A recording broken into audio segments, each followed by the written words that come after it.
আমি শ্রদ্ধার সাথে স্মরণ করছি আমার সেই ভাই বোনদের যারা নিজের বুক বুলেটের সামনে উন্মুক্ত করে দিয়ে আমাদের আবারও স্বাধীন করে নিজেরা স্মৃতি হয়ে গিয়েছেন। আমরা তাদের শাহাদাত কবুলের জন্য মহান আল্লাহর কাছে দোয়া করছি। একই সাথে আহত ও পঙ্গু জুলাই যোদ্ধা ভাই বোনদের প্রতি আমার সবটুকু আবেগ, শ্রদ্ধা আর ভালোবাসা দিয়ে কৃতজ্ঞতা জানাচ্ছি। তাদের সুস্থতা কামনা করছি। তাদের অমূল্য জীবন, রক্ত আর অপরিসীম ত্যাগের ফলে আমরা আজ সংসদ সদস্য।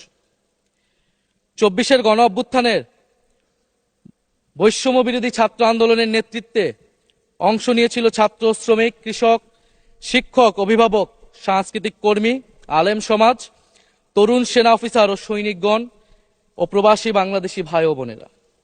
অভ্যুত্থানে গুরুত্বপূর্ণ ভূমিকা রেখেছে আমাদের নারী সমাজ। সামনে থেকে নেতৃত্ব দিয়েছে ও নির্যাতিত হয়েছে। আন্দোলনে প্রাইভেট বিশ্ববিদ্যালয়, মাদ্রাসা ও স্কুল কলেজের ছাত্রছাত্রীদের ভূমিকা ছিল তাৎপর্যপূর্ণ। গণ অভ্যুত্থানে ভ্যানগার্ডের ভূমিকা ছিল ফ্যাসিবাদ বিরোধী রাজনৈতিক দলের নেতাকর্মীরা। স্মরণ করছি ছাত্রদল, ছাত্র শিবির, ছাত্র শক্তি, ছাত্র অধিকার পরিষদ এবং বিভিন্ন ইসলামপন্থী ও বামপন্থী ছাত্র কর্মীদের যারা সাহসিকতার সাথে লড়াই করেছিল বৈষম্য বিরোধী ছাত্র আন্দোলনে। মাননীয় স্পিকার, 24 মানে কেবল 24 না, এর পিছনে রয়েছে বিশাল প্রেক্ষাপট। আমি স্মরণ করছি 47-এর আজাদীর লড়াই, 71-এর মহান মুক্তিযুদ্ধ এবং 24-এর ছাত্র জনতার গণ অভ্যুত্থান এবং সকল জাতীয় শহীদকে। এ সকল ঐতিহাসিক জাতীয় সংগ্রামের ধারাবাহিকতায় আজকের বাংলাদেশ গৌরব নিয়ে দাঁড়িয়ে আছে। স্মরণ করছি পিলখানা হত্যাকাণ্ডের শহীদ, শাপলা হত্যাকাণ্ডের শহীদ, মোদী বিরোধী হত্যাকাণ্ডের শহীদ, ফ্যাসিস্ট আমলে গুম হওয়া ব্যক্তিদের স্মরণ করছি। 18 সালের কোটা সংস্কার আন্দোলন ও নিরাপদ সড়ক আন্দোলনে ছাত্র কিশোরদের অকুতোভয় সাহসকে স্মরণ করছি। স্মরণ করছি আমাদের ভাই শরীফ ওসমান হাদী, যিনি তার সাহসিকতার মাধ্যমে বাংলাদেশকে একটি ইনসাফ ভিত্তিক বাংলাদেশ হিসেবে গড়ে তুলতে চেয়েছিলেন। তিনি আর আমাদের সাথে নাই।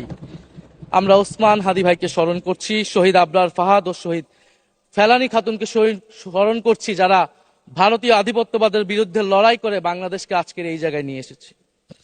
24-এর ছাত্র জনতার গণ অভ্যুত্থানে মাঠের নেতৃত্বের একেবারে সামনে থাকার কারণে আজকের দিনটি আমার জন্য একই সাথে আবেগের, কষ্টের ও আনন্দের।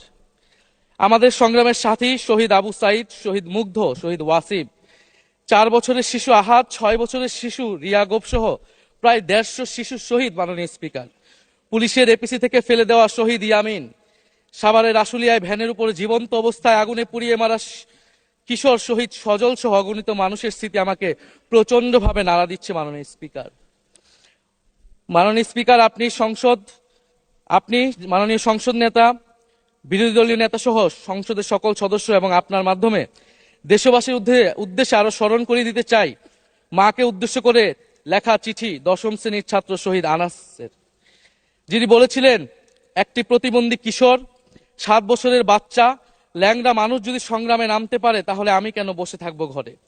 একদিন তো মরতেই হবে, তাই মৃত্যুর ভয় করে স্বার্থপরের মতো ঘরে বসে না থেকে সংগ্রামে নেমে গুলি খেয়ে বীরের মতো মৃত্যু অধিক শ্রেষ্ঠ।